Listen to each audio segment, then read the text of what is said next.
In this series, you will learn how to model a realistic 3D human skull like this one without sculpting and by only using two reference images for creating a super detailed texture.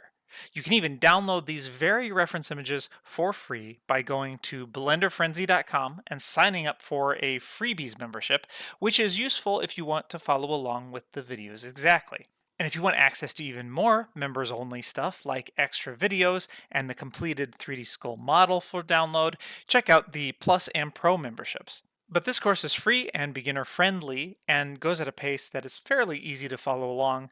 However, I do assume you are already somewhat familiar with Blender or at least how to navigate in a 3D program. So maybe not necessarily for the ultra beginner. Let's clean this up a little bit. We'll go ahead and get rid of some of the shines here and this line in between. So to do that, we're going to come to our texture paint, and we don't have the right texture selected. So let's make sure we do. And here's our selection here. So we've got our front, our right, and our ambient occlusion. Before we do this, let's go to our front. I don't want to see all of these here, so I'm just going to go to View and then uncheck Display Texture Paint UVs. So we have our original image. Now I'm going to save a copy of this. So to do that, let's click this button here where it says 3. It might say a different number for you, but let's click that button. And then I'm going to rename this to _paint. And then just get rid of this 001. Now this is a separate texture, but it's using the same source image as the source file, the reference file, and I don't want that. I want to save it out as a different image. So I'm going to save it as, and go into materials, and we'll save this as same thing, _paint. And it needs to be PNG and RGBA, same thing. So save as image. And I'm going to do the same thing with the right.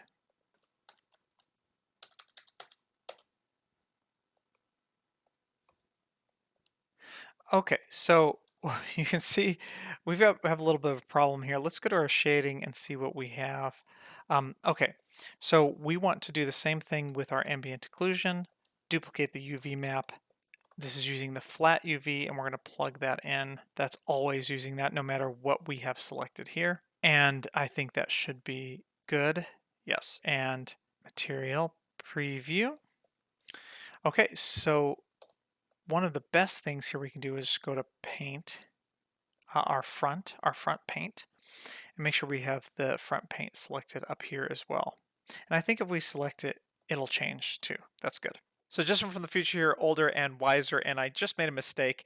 We just made copies specifically to paint these out. So if I choose that, this is paint here, but over here in our texture paint mode, these are not the paint ones that we just created. So these are the original ones, front and side. So it just brings us to the front and side.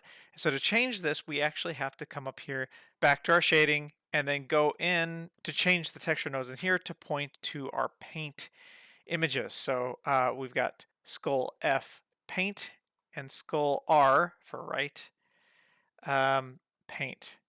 So we need to do that before we actually start painting. And so we can now go back to texture paint, and now you can see here it reads _paint now for both of these. And then when we select them, the right one up here is selected as well. I do realize this later in the video, but I wanted to let you know now so you don't make the same mistake as I did. Okay, so we can click our clone stamp here, and this is just like any Photoshop software. If I control click, it doesn't work the same in the two-dimensional image. It works a little differently, but if we click anywhere here on the 3D model and then we just start painting, you can see it clones that just like that. And just like that, we got rid of those two shines. To adjust the size of the brush, you can press F and then move your cursor left or right. And we're going to do the same thing for the top here. Control and then left click to move the 3D cursor, and that's where it's going to take from. If you don't see it, just check 3D cursor right here. So then let's just come over here, and then we'll start here and just start painting that away. And it's only one stroke. Once you click again, it's going to start over from this place. just like any other clone stamp. So I can keep going around the head like that, or what I could do is come over here. Um, let's get the front. Let's get some of the front still. Oops. Let's get some of the front here done. Okay, so I know that this is the side here. Another way to do this is in the two-dimensional view, and it's a little different. But if we come here, press N, open up our tool, go down to advanced and image. We can choose our image, but we don't want to choose the paint image. We want to choose the original image. So we're going to choose the right side because we want to actually change this to the right. And now you have like a stencil overlaying on top. So if I right click, you can see I'm right clicking and dragging this. And what I can do now is come here and just pull this down a little bit and then come here and start painting from here. And you got to remember which one is which. So this is the stencil. So I want to paint up here.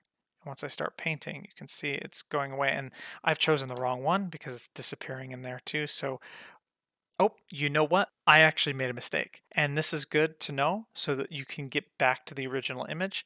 But we're actually painting not on the paint. We're painting on the original reference images. So I'm going to come over here to image and then click reload. And so that's going to reload that image for the right. I'm also going to do the same thing for the front. I'm going to go here, image, reload, and it's going to get this back.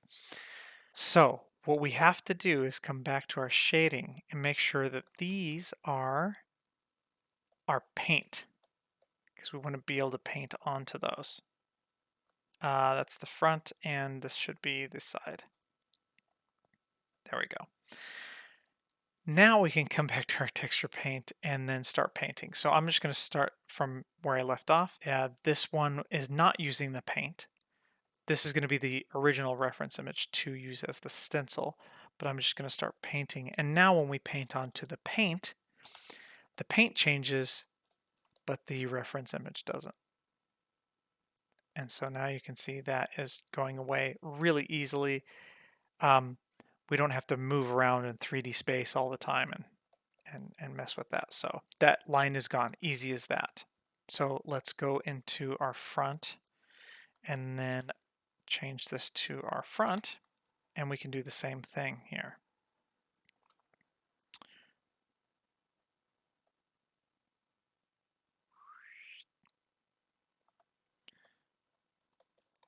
And just like that, that line is gone. But for the shines, I am actually going to use the 3D mode. F, again, F to resize this. And your brush settings are up here, but they're also down here. So brush settings, here's your fall off. You can change different fall offs. And to see that, go to cursor and then check in fall off opacity. And then you can see that in your brush here. So I'm going to come down here. You can also do your strength, but I'm just going to get rid of that. Just going to click on a couple things and then again just getting rid of that, a lot of that natural shine from the original image. Oh, let's select that. I don't want to erase too much. Oh, this is going to be more on the side, so I'll let the side part take care of that, but we'll just kind of get some stuff over here in the front. I'm going to keep this shine on the teeth, of course, because, you know, teeth are shiny usually. Okay, I'm going to fade this down a little bit more. We'll do 0.5 for the strength. Oh, is that even working? Oh no, that must be the ambient occlusion. Okay, so that is just fine. And a lot of this stuff here too is ambient occlusion. That's giving us those little artifacts. I suppose I could select the ambient occlusion and then can't really see it, but I might be able to, yeah. So we can kind of make some changes here as well to the ambient occlusion. Yeah, that's good.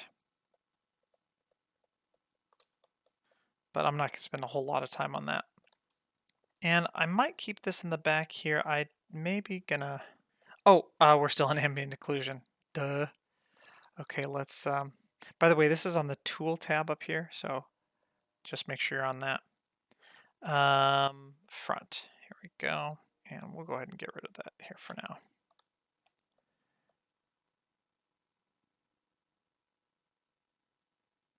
Okay, now I could come in here and just kind of soften this out um, if I didn't want these here. Actually, why don't I do that?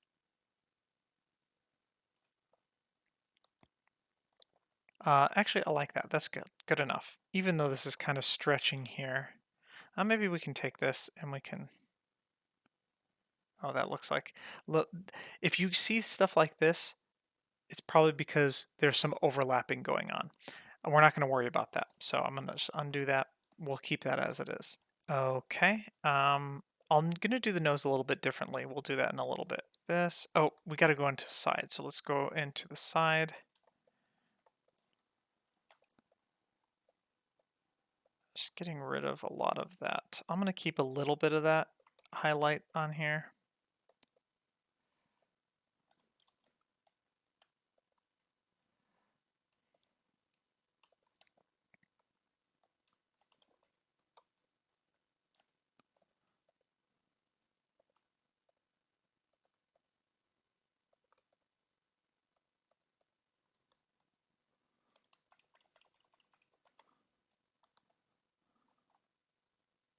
Oh, you know what? Let's save these. So make sure it's the paint one. We're going to save the paint one, and I'm going to also save the front one. You can do Alt S to save.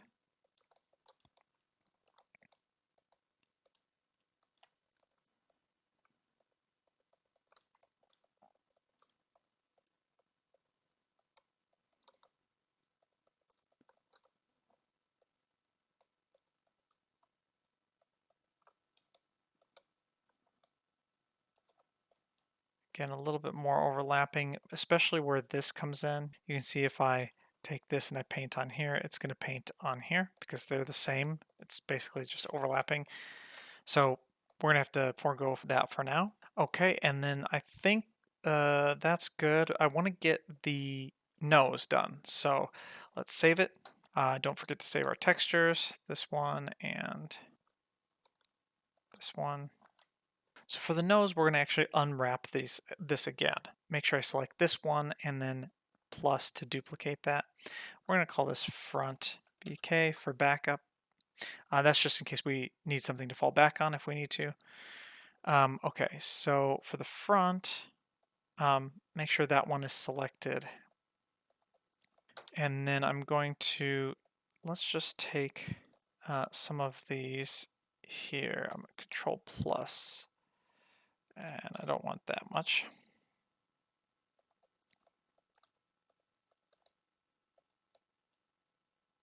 And we're going to do the same thing. We're going to go here. We're going to U to project from view. Like that. Let's go to our front paint. Do I have something else selected? Oh, I do. Yeah, I'm going to undo that. I don't want to have all that selected. I just want to have these selected. There we go. One, U, project from view. There we go. And then I'm just going to take this and move it up here in this area. And let's see what that looks like. It's looking okay. Okay, Older Wiser Justin here again. And as you can see, as we move the nose, you can see it's on a very light area of the forehead. But you can see in here, it's dark. And that's just because we are still using the ambient occlusion overlaying on top of everything. It's mixed in with everything. So a better practice here to do the texture painting and the UV editing is to actually just plug this in here without the ambient occlusion, because this would be better when we're painting and we're trying to do our clone brush and get rid of those lines and shine and stuff like that, because you can see it a little bit better when we had that ambient occlusion kind of in the way. Same thing here with the nose. See, now you can see this is what the nose actually really does look like. So I would do that first, and then I would go back and add the ambient occlusion here back in like that. And you know what would be a better way to do this would be just to duplicate this so that we can then just Control Shift click for back and forth between these two. So here's with ambient occlusion again, and then I would go back into texture paint, and then we can paint our ambient occlusion here just like we did down with the teeth a little bit earlier. So best practices, just use the texture first and then go back with the ambient occlusion overlay. We can also adjust these up here, and yeah, so let's just take these, pull those out here. All right, not too bad. We got some of this going on down here. And to get rid of that, we can just add another loop cut here and then pull that up like this. Normally, I wouldn't do something like this. Normally, you don't want to add a whole bunch of geometry after you've already unwrapped. But in this case, I think we'll be fine. Let's select these. Okay, and see, I think it added it for us, but just in case, I'm gonna go ahead and unwrap that again. Bring that down and put this somewhere up here.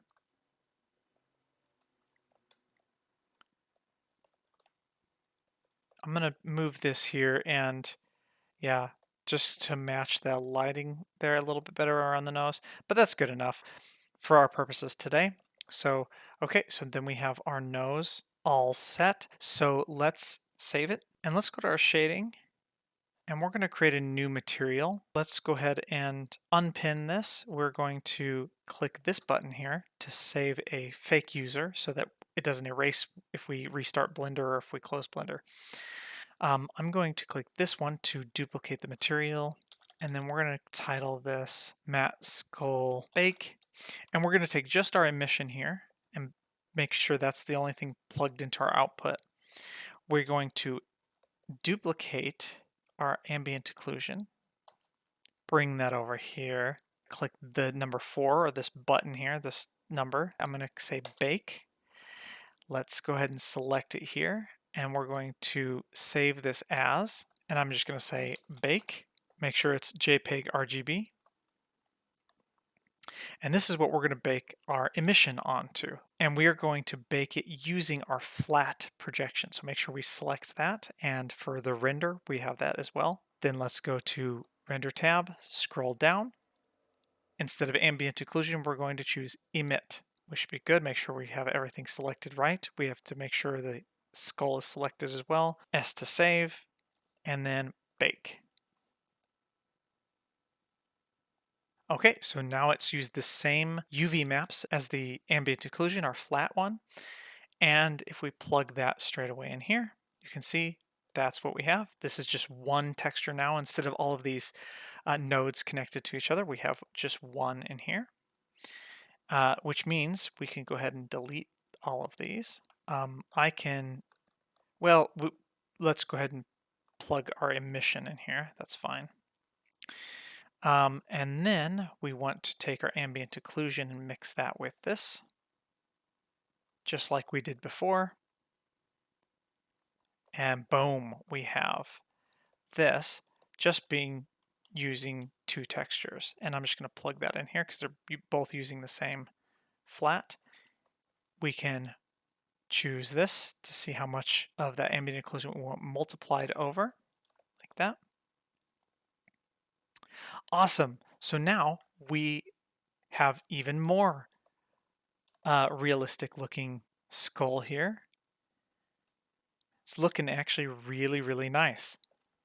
And we haven't done that much, but let's take it one step further. We're going to actually add in shaders to where the light can actually shine and reflect off of it, because right now we have a light, but that light isn't doing anything to our skull. You see there's no effect whatsoever because this is just an image texture that's shining light and emitting light. It's not actually taking light. You can find this video and a whole lot more by going to my new website, blenderfrenzy.com, where you can access lots of free and members-only content, including extra tutorials, downloads, assets, blend files, Q&A live streams, and much more. Signing up helps support me, which in turn gives you more Blender content, so head on over to blenderfrenzy.com and become a member today.